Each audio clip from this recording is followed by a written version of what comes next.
Que hable la palabra. Te invito a reflexionar el Santo Evangelio de este día. Del Santo Evangelio según San Marcos. Cuando arrestaron a Juan, Jesús se marchó a Galilea a proclamar el Evangelio de Dios. Decía: se ha cumplido el plazo, está cerca el reino de Dios. Convertíos y creed en la buena noticia. Pasando junto al lago de Galilea, vio a Simón y a su hermano Andrés, que eran pescadores, y estaban echando el copo en el lago, y les dijo: venid conmigo y os haré pescadores de hombres. Inmediatamente dejaron las redes y lo siguieron. Un poco más adelante vio a Santiago, hijo de Zebedeo, y a su hermano Juan, que estaban en la barca repasando las redes. Los llamó, dejaron a su padre Zebedeo en la barca con los jornaleros y se marcharon con él. Palabra del Señor. Llegamos al tercer domingo del tiempo ordinario. El Papa Francisco instituyó que este domingo sea dedicado a la palabra de Dios. Así que hoy somos invitados una vez más a leer y meditar la palabra de Dios. El propósito de este domingo es llevar a los fieles, hacer que los fieles cristianos tengan este encuentro con Cristo en la palabra y se hagan el firme propósito de leer la Biblia todos los días, de leer, meditar, orar con la palabra de Dios todos los días. La primera lectura de Jonás 3 nos introduce en lo que se pretende lograr al dedicar un domingo al tema de la palabra de Dios. Pues Jonás, al escuchar la palabra de Dios y al comunicarla al pueblo de Nínive, esto provoca una reacción, provoca la conversión, y así el pueblo de Nínive o los ninivitas ven a Dios que actúa en favor suyo y no en contra del pueblo. Por ello, hemos de ir todos los días a la palabra de Dios. Hemos de dedicar un tiempo para escuchar, para meditar la palabra de Dios, ya que Dios en la Biblia, en su palabra, nos sigue hablando.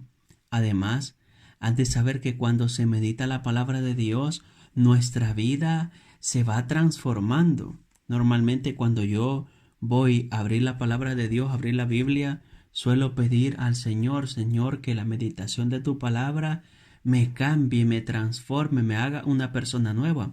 O también suelo decir: Espíritu Santo, ilumíname para que la meditación de la palabra haga de mí un hombre de fe, un hombre nuevo. Así que te comparto este breve testimonio y haz lo mismo. Ve siempre a la palabra, déjate iluminar por Dios que te sigue hablando en la palabra, y te darás cuenta que en la medida en que vas a la palabra, Dios te ilumina y esa luz también llega a tu familia y a los demás. Ahora vayamos al Evangelio de Marcos 1 del 14 al 20. El texto del Evangelio nos lleva al comienzo del anuncio del Evangelio, y Marcos parte de un punto en concreto, cuando arrestaron a Juan, al Bautista. Es decir, Juan ha cumplido su misión, a él lo enviaron a preparar el camino del Señor, y a partir de ahora comienza una nueva etapa. Jesús, tal como dice el evangelista, se marcha a Galilea para proclamar el Evangelio de Dios. Lo que va a suceder a continuación es el programa de vida de Jesús. Podemos decir que en estos breves versículos del Evangelio de hoy se nos narra la vida o ministerio público del Señor, es decir, un continuo anuncio del reino de Dios, un llamado continuo a participar del reino de Dios y además a hacerlo presente, y luego la constante llamada de Él a tantos hermanos y hermanas, hombres y mujeres, a que vengan y participen del proyecto del reino de Dios. Podemos decir que el mensaje de Jesús se divide en dos momentos, o tiene dos momentos que están íntimamente unidos: palabra y acción. Veamos uno por uno.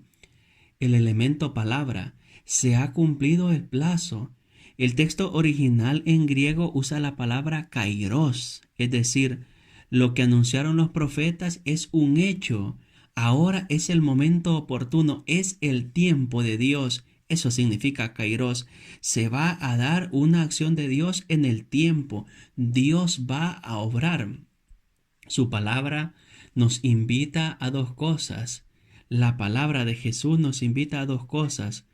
Primero, convertíos, y segundo, creed en el Evangelio. Son dos acciones, son dos movimientos a los que nos invita Jesús. Convertíos, es decir, cambiar la manera de pensar y de vivir, así como hicieron los de Nínive en la primera lectura, que ante el llamado del profeta cambian la manera de pensar y de actuar. El elemento convertíos es un elemento fuerte, ya que la conversión inicia con una manera nueva de pensar. Y luego dice Jesús, creed en el Evangelio. Esta es una invitación al encuentro con Él, es una invitación a la fe. Vayamos al segundo momento de la predicación de Jesús, la acción o lo que provoca la palabra. Llama a los primeros discípulos. Es importante decir que Jesús comienza solo, pero no va a terminar solo. Aunque en el momento de la cruz, sus más discípulos cercanos, sus amigos más íntimos, se van a ausentar, pero luego tras la resurrección van a volver. Pero el anuncio del Evangelio, ahí en ese preciso momento que describe Marcos, Jesús está solo, pero poco a poco el grupo irá creciendo, la iglesia va creciendo. Jesús, tal como nos narra Marcos, llama a dos discípulos, llama a los primeros discípulos y luego a otros dos.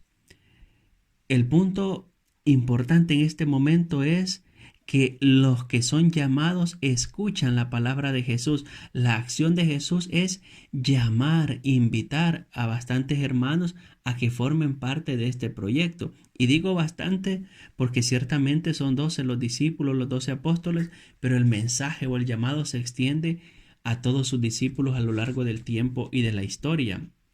Jesús en concreto se planta delante de ellos, los llama, les dice de una vez la misión para la que los llama. Ellos escuchan a Jesús, escuchan su propuesta y dejándolo todo lo siguen. Y así comienza la iglesia. Así la gran familia de Dios se irá haciendo cada vez más grande. Pues hoy, que celebramos el Domingo de la Palabra de Dios, hagamos el firme propósito de meditar todos los días la Palabra de Dios. Te propongo 5 consejos. Primero, lee la Biblia todos los días según el calendario litúrgico para llevar un orden, para no ir perdidos y estar en sintonía con toda la iglesia. El calendario litúrgico es una brújula, ya que los textos de la palabra de Dios que se leen aquí se leen en Alemania, en Guatemala, en Colombia, en Venezuela, en Canadá. Estamos en sintonía cuando leemos la palabra de acuerdo a lo que nos enseña el calendario litúrgico. Segundo consejo, cómprate una libreta o ya sea en el ordenador o ya sea en el móvil o en el iPad, la tablet, o una libreta y transcribe un texto del Evangelio. Por ejemplo, tomas el Evangelio de Marcos y lo transcribes de puño y letra y lo vas editando y te vas dando cuenta que hay cosas que a menudo pasamos desapercibidos cuando leemos o escuchamos el Evangelio. Tercer consejo, puedes comprar alguna libreta o en el ordenador o en cualquier medio electrónico, escribir una breve reflexión de acuerdo a lo que has leído o aquello que te inspira el texto de la palabra, ponerlo por escrito. Cuarto consejo, invoca al Espíritu Santo. El Espíritu Santo inspiró a que la Biblia se pusiese por escrita, pues ¿quién mejor para iluminarnos que aquel que iluminó a los que la pusieron por escrito? Pues contemos siempre con la asistencia del Espíritu Santo. Y quinto consejo, lee la Biblia siempre en el contexto de la iglesia, es decir, busca una reflexión o cuando quieras profundizar más en la Biblia, ten cuidado con lo que buscas en internet porque ahí se encuentra cualquier cosa, comentarios a veces que están lejos de la realidad o lejos de lo que el texto bíblico nos quiere comunicar. Busca siempre teólogos o biblistas católicos, que tu referente sea siempre estar en sintonía con la iglesia. Alabado sea Jesucristo, con María por siempre sea alabado.